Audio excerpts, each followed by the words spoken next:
सोहेल भाई ने मुझे, मैंने सुना नहीं बोलूँ। ओके, तो आदिल और हाजी से सर ये जानना चाहेंगे, और सोहेल सर आपसे जानना चाहेंगे, बेल राखी की रिजेक्ट हो गई है, क्या कहना चाहोगे? और राखी भी काफी टाइम से एब्सकॉन्ड है, तो सबसे पहले तो ये जानना चाहेंगे, राखी क्या इसी वजह से एब्सकॉन्ड थी? क्यों?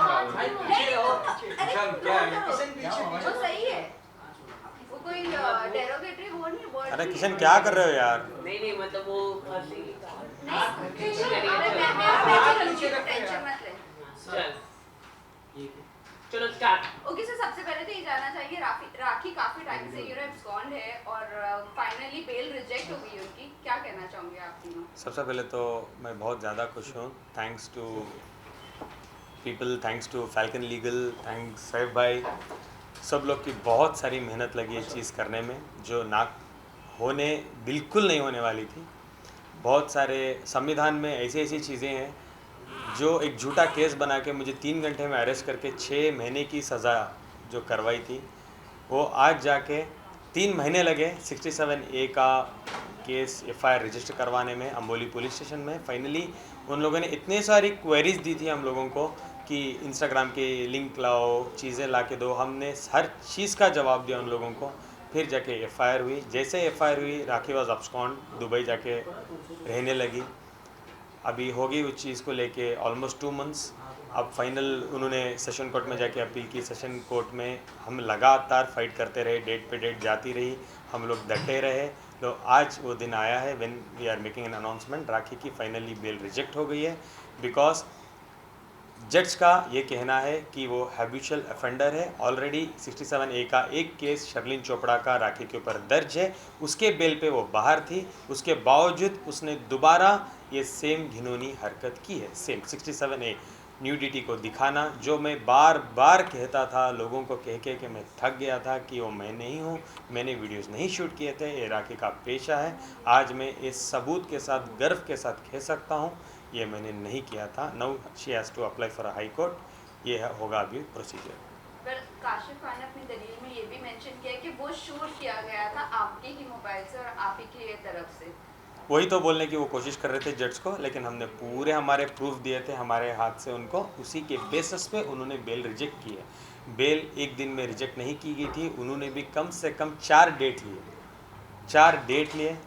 उन्होंने जांच की प्रॉपर, FIR लेने से पहले इंस्पेक्टर ने हर बारीकी से उसको देखा, उसके बाद जाके उन्होंने FIR दर्ज की। उसके बाद जज ने भी 4 डेट ली, 4 डेट के बाद उन्होंने बेल रिजेक्ट की।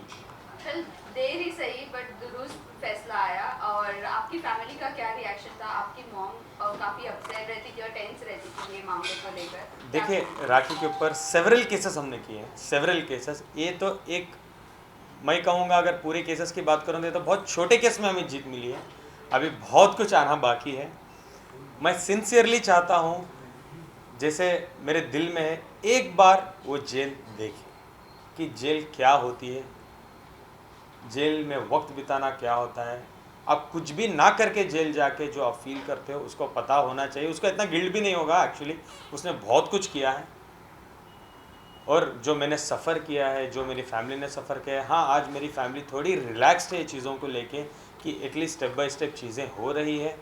बट जैसे कि फॉर एन एग्जांपल आज मैं बात कर पा रहा हूँ कि मैं निर्दोष हूँ, मैंने कुछ ऐसे वीडियोस नहीं बनाए थे, ताकि जो माहौल बना था, जो लोग मुझे पोर्ट्रे करते थे, जो तरीके से मुझसे बात करते थे, ये सब चीज़ों का ना प्रूव करने में बहुत वक्त जाएगा, टाइम लगेगा, लेकिन हो रही हैं चीज़ें। आई एम सो हैप्पी, मैं बहुत खुश हूँ इन चीज़ों को लेके। वेल, जेल से अगर बात करूँ तो क्या राखी अगर यहाँ पर आती है कभी तो उन्हें जेल हो जाएगी? हाजी भाई आपसे और सुनील जी आपसे जानना चाहेंगे। देखिए क्या है ना, जब सेशंस कोर्ट ने उनका बिल रिजेक्ट किया था तो उनको 11 तारीख तक की प्रोटेक्शन दी थी, जो कि कल थी।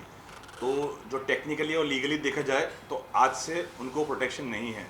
तो मुंबई पुलिस चाहे तो उनको अरेस्ट कर सकती है, आज ही अरेस्ट कर सकती है, यहाँ जब भी जहाँ भी देखे उनको अरेस्ट कर सकती हैं।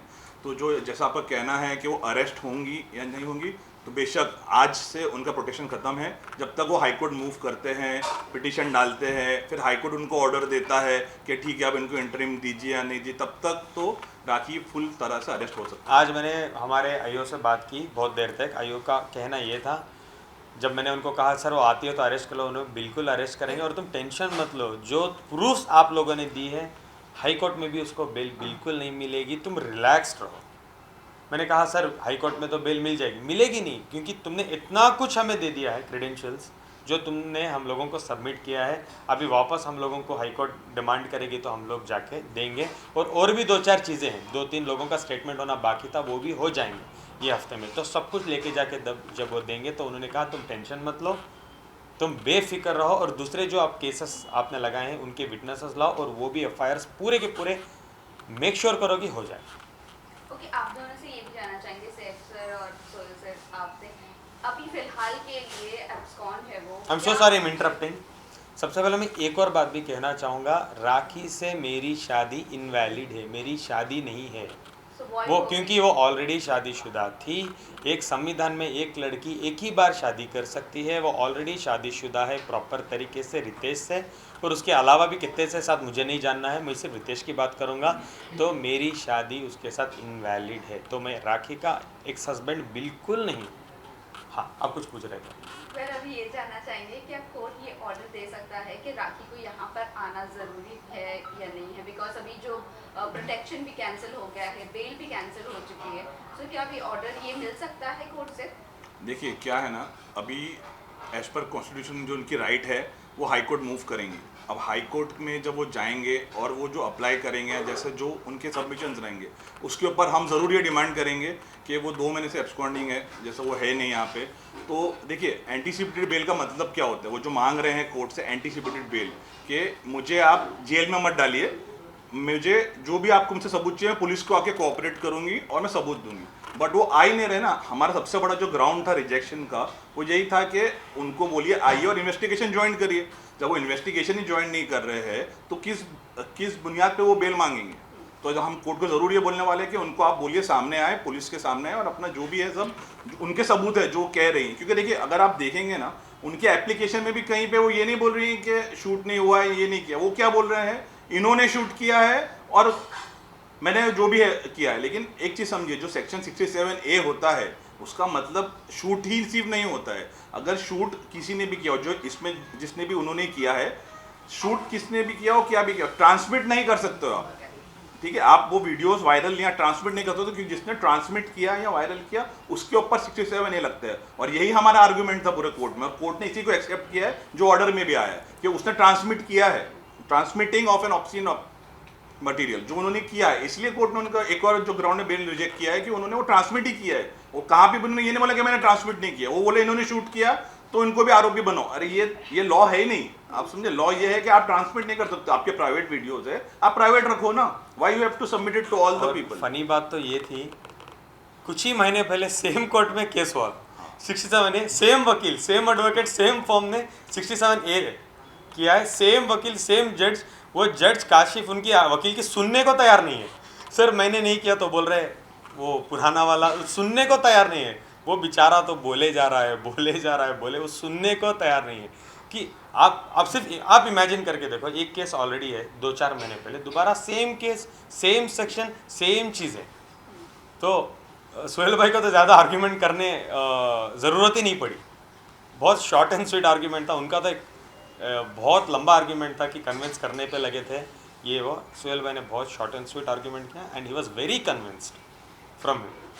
सैफ सर ये भी जानना चाहेंगे कि बीच में ये न्यूज़ आ रही थी कि बेल कैंसिल हो गई है और राखी यहाँ पर आ सकती है, आई विल इसके स्टार्ट ऊपर दिस। क्या क्लैरिटी? सबसे पहले टाइम्स ऑफ इंडिया चैनल को मैं निवेदन करना चाहता हूँ, आप प्लीज़ गलत अफवाहें प्लीज़ पब्लिश ना करें, या प्लीज़ उसको मत सोर्सेस के हिसाब से प्लीज़ मत कीजिए। प्लीज़ काशिफ सर जो बोलते हैं उसको लेके आप कुछ भी प्रिंट मत कर देना प्लीज़। इसका जवाब ये बेटर दे पाएंगे। इसी कैसा है कि हमें तो पता भी नहीं था कि ऐसा कोई केस हुआ है, क्योंकि हमें कोई नोटिस रिसीव नहीं हुआ था, हमारे कोई समन्स भी नहीं आया था। अचानक हमने देखा कि बेल रिजेक्ट हो गई, अब आदिल खान दुरानी अरेस्ट हो जाएगा। अरेस्ट होना बहुत दूर की बात है, बेल रिजेक्ट होना बहुत दूर की बात है। पहले समन आएगा, समन के लिए हम अपीयर करेंगे, हमारे तरफ से उसका क्लेरिफिकेशन जाएगा, हमारे एडवोकेट्स उस पर आर्ग्यूमेंट करेंगे, उसके बाद में डिसाइड होगा। तो एक पब्लिसिटी गिमिक के लिए या एक कोर्ट के ऑर्डर को रिजेक्ट कराने के लिए ये कहीं ना कहीं एक चाल खेली गई थी कि एक रॉन्ग अफवाह फैला दो ताकि जज जब सुबह उठ के पढ़े तो जज को लगे यार ऑलरेडी इसकी बेल रिजेक्ट है, तो इस केस को मैं आगे चला के क्या मतलब है।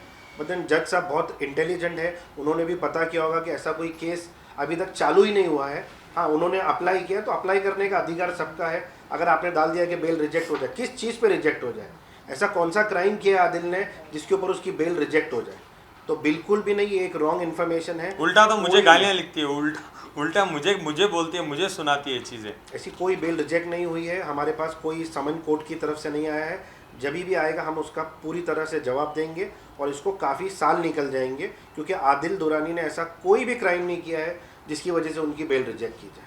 बट अब्यूज वर्ड से ये जानना चाहूँगी कि आपसे वो पहले भी कांटेक्ट में थी जब आप लोगों का केस शुरू हुआ था, क्या अभी भी ये बेल रिजेक्ट के बाद आपको कुछ मैसेज आए या नहीं आए? तकरीबन वक्त था 5 साढ़े 5 बजे जब मुझे पता चला कि बेल का ऑर्डर आ गया है, इट्स बिन रिजेक्टेड। 7 बजे मुझे 4 वॉइस नोट आए, जो 4 वॉइस नोट सुन के मैं सबसे पहले डिस्टर्ब हो गया। 10-15 मिनट के लिए मैंने साहिब भाई को भेजा। साहिब भाई ने बोला बिल्कुल मत सुने, इतने अब्यूजिव वर्ड्स में उसने बोला ये वो। मुझे पता था, जाहिर सी बात है, जब आज it's a pay back time for Rakhi has to pay back in a lot more ways. अभी तो मेरी चीज़ें स्टार्ट प्रॉपर तरीके से एक ही हुई है और 3 more things are yet to come. Mysore thing is yet to come, Coorg thing is yet to come, Mumbai one more thing is yet to come which is in pipeline. अब तब में वो चीज़ें आने वाली है। I don't know how she have to react, but she has done a lot of things, she has to face it now. और she can not play with any innocent. किसी की फैमिली के साथ वो खिलवाड़ नहीं कर सकती। सोसाइटी में हर एक इंसान की इमेज होती है और एक इंसानियत के नाते वो किसी के साथ गलत नहीं कर सकती। गलत इंसान को सज़ा बिल्कुल मिलनी चाहिए।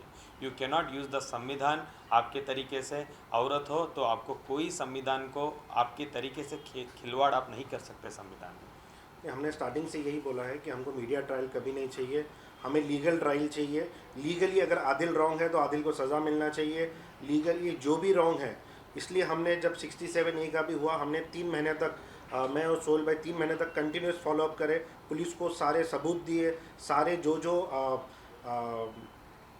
फॉरेंसिक की रिपोर्ट चाहिए थी वो सारी दिए। उसके बाद में रिपोर्ट किया गया FIR। तो उन्होंने बहुत प्रेशर डालने की कोशिश किया कि ये FIR नहीं हो, पर पुलिस ने बहुत कोऑपरेट किया। कोर्ट के अंदर भी उन्होंने बहुत कोर्ट को मिसगाइड करने की कोशिश करी, पर सोहेल जी का जो आर्ग्यूमेंट था वो आर्ग्यूमेंट पे we just want to talk on points को लेकर। तो आने वाले वक्त में हमें ऐसा लगता है कि जितने भी एलिगेशंस जो डाले गए हैं आदिल के ऊपर भी, उसको भी हम प्रूव करेंगे कि वो किस हिसाब से डाले गए थे। और आने वाले वक्त में आगे के जितने भी FIRs हैं, हम थैंक यू बोलना चाहते हैं मीडिया को कि आप लोगों ने हमेशा सपोर्ट किया। उस चीज़ को भी हम सामने लेकर आएंगे और कोशिश ये करेंगे कि उस चीज़ में भी आदिल को ही जीत कर मिले और जो सच्चाई है उसको सामने लाया जाए लोगों के सामने मीडिया के ज़रिए। सर ऐसा कहा जा रहा है कि हाई कोर्ट में ये बेल उनको मिल सकती है अगर वो हाई कोर्ट में अप्लाई करेगी, because she is a women, और वो मिल सकता है। इस पर आप क्या कहना चाहेंगे? देखिए, वो बेल मिल सकता है या नहीं मिल सकता है वो तो जज के ऊपर है, बट हमारी तरफ से जो एविडेंस है, हमारी तरफ से जैसा अभी इन्होंने कहा, हमने हर एक चीज़ को जो है पूरी तरह से कोर्ट के सामने पेश किया है और वो कोर्ट के ऑर्डर में भी है। कोर्ट ने पूरी चीज़ों को ऑर्डर में रिकॉर्ड किया है कि हमने क्या किया है। तो जब हाई कोर्ट भी जो होता है वो देखेगा चीज़ें। और जो सबसे बड़ी बात है कि इट्स अ हैबिचुअल ऑफेंडर, जो कोर्ट देखता है हमेशा। कोर्ट हमेशा आपको बेल देने से पहले पूछता है कि आपने ऐसा ये पहली बार हुआ है तो ठीक है, लेकिन जब आप दूसरी बार तीसरी बार करते हो तो कोर्ट भी बहुत स्ट्रिक्ट आता है आपके ऊपर। वो ऐसा नहीं है कि आप गए हाई कोर्ट और कोर्ट ने आपको ऑर्डर दे दिया। It will be a matter of arguments and we will see कि जितना बेस्ट होगा we will give a best shot in the high court also. जिस जहाँ से ये वीडियो अपलोड्स हुए फॉर एग्जांपल, तो वो तो मुंबई पुलिस के पास है ही नहीं है। ऐसी भी जानकारी आ रही है कि जो वीडियो अपलोड्स किए होंगे, क्योंकि राखी दुबई में है, जैसे कि फ़ोन्स, लैपटॉप, वो तो उनके कस्टडी में नहीं है, तो कैसे प्रूफ होगा? तो यही तो चाहिए, जब राखी को अरेस्ट करेंगे तभी तो सब चीज़ आएगा। जब वो राखी अरेस्ट होगी, जब लैपटॉप उनका रिकवर होगा या जैसे होगा, तब तो ये सब पता चलेगा कि किस लैपटॉप से हुआ था। देखिए, कस्टडी क्यों चाहिए होती है, क्योंकि अगर आपसे कोई पूछेगा या किसी से पूछेगा तो आप सही से तो बताएंगे नहीं। जब आप पुलिस कस्टडी में होंगे और जब आपको पुलिस पूछेगी तब आप हर चीज़ दोगे ना उनको, मोबाइल भी दोगे, लैपटॉप भी दोगे और जो चीज़ था पुराना भी सब चीज़ दोगे। तो that is why police custody is very important. ये हमारा आर्ग्यूमेंट है। और हमारा पुलिस से एक स्पेशल रिक्वेस्ट था कि उनका फ़ोन और उनका लैपटॉप लेकर इन चीज़ों को डिलीट किया जाए, क्योंकि उन्होंने एक जगह पर नहीं 8 जगह पर उन्होंने इस चीज़ को व्हाट्सएप ग्रुप पे, इंस्टाग्राम पे फेक अकाउंट्स बनाकर एक अवार्ड शो के ऑर्गेनाइज़र को, उसके बाद में मीडिया ग्रुप बनाकर भी उसमें डाला। तो करीबन 7 से 8 जगहों पर उन्होंने इस चीज़ों को यूज़ किया गया। तो हमारा पुलिस से एक स्पेशल रिक्वेस्ट था और अभी भी है कि उनके मोबाइल को और लैपटॉप को लेकर पहले ये चीज़ों को डिलीट किया जाए ताकि फ्यूचर में ये मिसयूज़ ना हो। इसीलिए उन्होंने राखी को समन्स भी इशू किया था, जिसके लिए राखी आई नहीं और वो 2 महीने से दुबई में बैठी है। तो हमारा ये है, इसी चीज़ को लेकर भी कोर्ट ने कि अभी तक उन्होंने सबमिट नहीं किया है, इसी बेसिस पर भी एक वन ऑफ द पॉइंट जो उनका बेल रिजेक्ट हुआ है। ऑल्सो ये भी जानना चाहेंगे, मैसूर से एक लेडी थी जो उनके साथ बहुत ज़्यादा नज़र आ रही थी और उन्होंने भी बहुत आपके साथ आपको बुरा भला कहा था उस वक्त, क्या उनके ऊपर भी कुछ एक्शन लिया गया है? नहीं वो पता नहीं, वो यहाँ है वो भी दुबई में है राखी के साथ, मुझे कोई उसकी नॉलेज नहीं है। I have no idea. वो उनके अगेंस्ट आपने कुछ फाइल किया था कंप्लेंट? डेफेमेशन किया था शाहबाज और उनके ऊपर डेफेमेशन किया था, बट डेफेमेशन केस थोड़ा लगने में थोड़ा वक्त लगता है। वी आर बिहाइंड इट, इंशाल्लाह जब होगा तो बताएंगे। नहीं, उनके साथ में जो शाहबाज थे वो भी एफआईआर के अंदर वो भी आरोपी है, तो शाहबाज के ऊपर भी एफआईआर है। उसके अलावा भी हमने किया है शाहबाज के ऊपर, तो उसको आने में थोड़ा टाइम लगेगा, इसमें तो है। तो ये राखी का जो बेल रिजेक्ट हुआ है, तो जैसे कि आपने बताया शाहबाज भी है, तो क्या मुंबई पुलिस ने उनको समन दे के बुलाया है रिकॉर्ड करने के लिए स्टेटमेंट? जितने भी लोग केस से रिलेटेड है, जितने भी विटनेस हैं, जितने भी लोगों के साथ में ये इंसिडेंट हुआ है, इंक्लूडिंग मीडिया पीपल जो जो ग्रुप के अंदर भी थे, सबको समन्स इशू हुआ है पुलिस की तरफ से कि अगर ये चीज़ें आई है तो वो चीज़ें सामने आना चाहिए, क्योंकि वो खाली एक पिक्चर्स नहीं है, वो एक वीडियोस हैं, और एक ऐसे बहुत वीडियोस सारे मीडिया वाले भी आए हैं जो स्टेटमेंट में। हम मीडिया की बहुत रिस्पेक्ट करते हैं, तो मीडिया को एक अच्छा जरिया होना चाहिए लोगों तक पॉजिटिव चीज़ें पहुंचाना, ना कि ये सब चीज़ें पहुंचाकर मीडिया को फ्रेम करके जानबूझ के मीडिया को उस चीज़ में इन्वॉल्व करने की कोशिश की जा रही है। और सबसे पहले मैं थैंक यू कहना चाहूँगा जितने भी मीडिया वालों ने भी कॉर्पोरेट करके आके स्टेटमेंट दिए, thank you so much guys. आप लोग आए, कॉर्पोरेट किए और सबका स्टेटमेंट हुआ, जितने भी मीडिया वाले थे सबका स्टेटमेंट हो गया। Thank you. You welcome Thank you, guys. thank you. सत्यमेव जयते।